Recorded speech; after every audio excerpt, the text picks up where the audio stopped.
do not cast pearls before swine. And what that means is that if people are not listening to you, stop talking to them. And that is the best piece of advice that I can give you. And what happens is that if you stop talking to people who aren't listening to you and start watching them instead, they will tell you what they're up to. But so if you have things to say, you say them, but you find people that will listen, talk to them. The ones who aren't listening, pull back. Because you're devaluing what you have to say by offering it to an audience that does nothing but reject it. And that's a good guideline to life in general. So psychologists have been, not all psychologists obviously, but the psychological profession is neck deep in this pathology, has been beating the self-esteem drum for 50 years. Oh no, you're okay, you should feel good about yourself. Like, you're fine the way you are. It's like you think, well, that's a calming message for people. It's like, no, it's not. It's not at all. And I watch my audiences, it's like, it's full of people in the audience who think, I'm suffering a lot more than I think is tenable. A whole bunch of it's my fault. My life is not in the order it should be. I know I'm doing 50 things wrong. It's like, what the hell's wrong with me? What's wrong with the people around me? This is really serious. And some, well-meaning person comes up and says, oh, you're okay just the way you are. It's like, no one wants that message. It's like, no, I'm not okay the way I am. I'm not okay at all the way I am. I know that.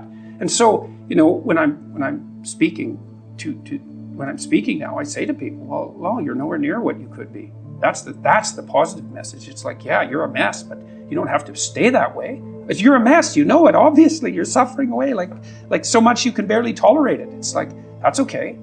You can do something about it. And that's the thing that turns the lights on. It's like, you could do something about it. It's like, there's a bunch of bad things you shouldn't do, and then basically you're good enough. And I think there's wisdom in that. I think that's kind of where children start, right?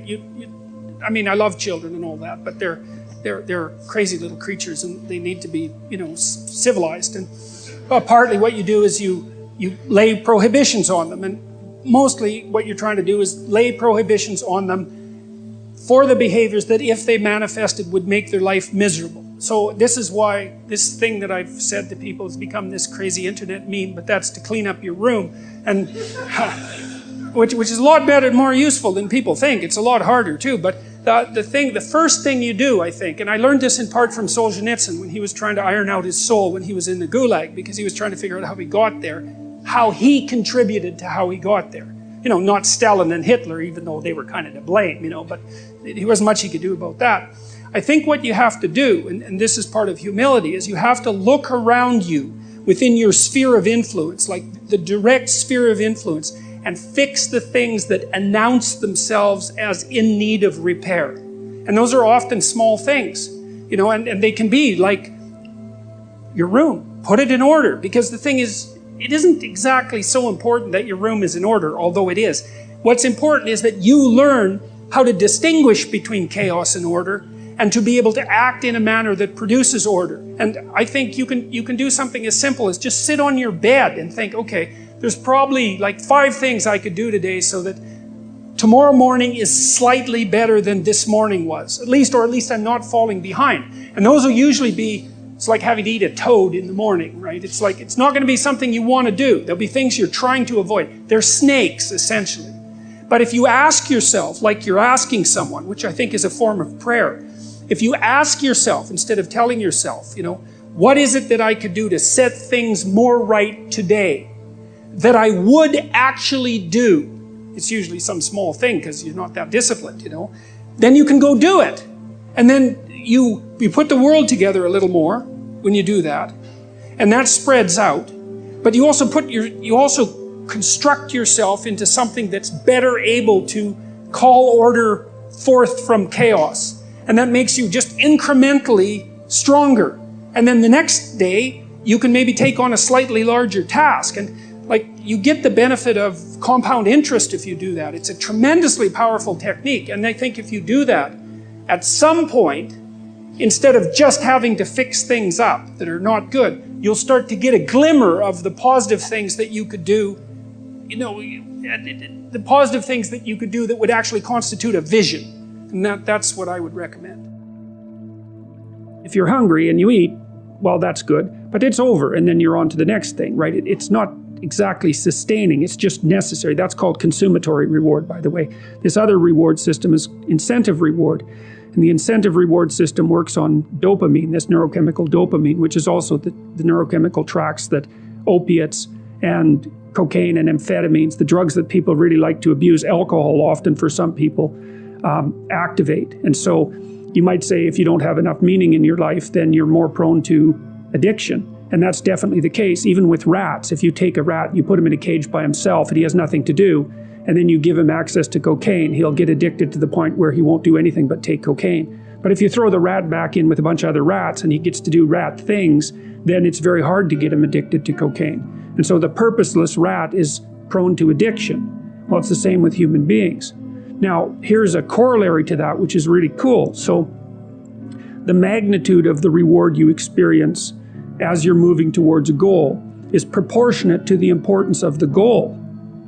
So that means the more important the goal you pick, the more possibility there is for the kind of reward, let's say, it's really a state of being that is life-affirming. And it is directly life-affirming in that, you know, like if you're in a football game and it's an important football game and maybe you break a finger, and, you know, normally that's a problem. It hurts and you're going to stop doing whatever you're doing. But if you're right in the middle of the game, then you'll be so amped up on this reward system that it's analgesic. It stops the pain. It also suppresses anxiety.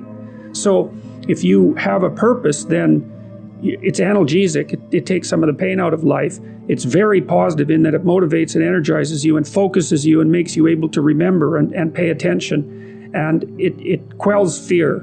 And so those things are all direct. And so then you might think, well, what's the best possible goal? Well, and that's the purpose, I would say, of religious training and philosophical training. It's like, just what the hell are you doing in the world? Well, you have to treat yourself like you matter. Because if you don't, then you don't take care of yourself. And you become vengeful and cruel. And you take it out on people around you, and you're not a positive force. None of that's good. So you suffer more, and so does everyone around you. And there's a malevolence that enters into it. None of that's good. So that's what happens if you don't treat yourself like you matter. And then, well, what happens if you don't treat other people like they matter? Well, you lie to them, you cheat them, you steal, you enter into impulsive relationships with them. They can't trust you. That doesn't go anywhere. They don't like you. You end up alone at best and maybe like incarcerated at worst. Like that doesn't work. And so you watch the people around you who thrive, regardless of what they say. They act out the proposition that everyone matters. And then you have a functional society. And I think, okay, well, if when you act out the proposition that everyone matters, you have a functional society, maybe that's evidence that that proposition is true. It's like, I think it's true. Make a damn schedule and stick to it. Okay, so what's the rule with the schedule? It's not a bloody prison. That's the first thing that people do wrong. They say, well, I don't like to follow a schedule. Well, it's like, well, what kind of schedule are you setting up? Well, I have to do this, then I have to do this, then I have to do this, you know, and then I just go play video games because who wants to do all these things that I have to do? It's like, wrong. Set the damn schedule up so that you have the day you want. That's the trick. It's like, okay, I've got tomorrow. If I was going to set it up so it was the best possible day I could have, practically speaking, what would it look like?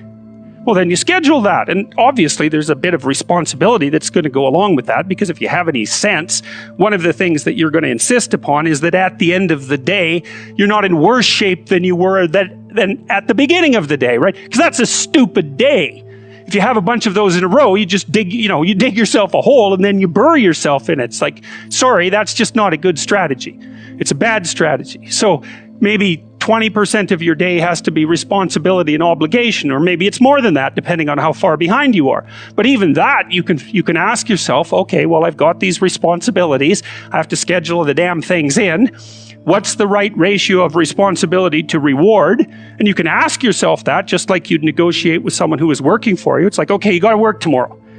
Okay, so I want you to work tomorrow. And you might say, okay, well, what are you going to do for me that makes it likely that I'll work for you? Well, you could ask yourself that, you know.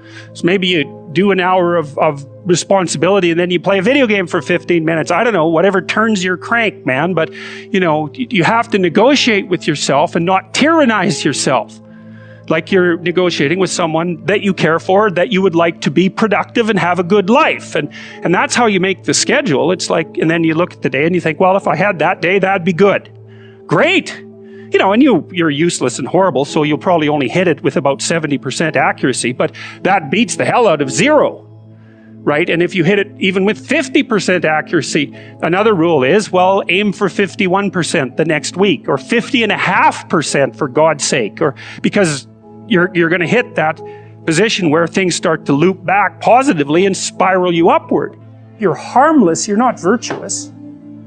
You're just harmless. You're like a rabbit. A rabbit isn't virtuous. It's just can't do anything except get eaten. It's not virtuous. If you're a monster and you don't act monstrously, then you're virtuous. But you also have to be a monster. Well, you see this all the time. Harry Potter's like that too. It's like he's flawed, he's hurt, he's got evil in him. He can talk to snakes, man. He breaks rules all the time. All the time. He's not obedient at all.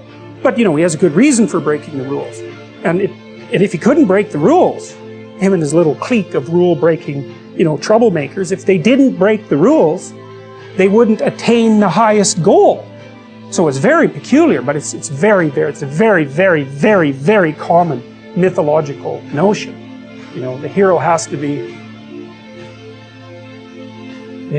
a monster, but a controlled monster. Batman is like that. You know, I mean, it's everywhere. It's the story you always hear.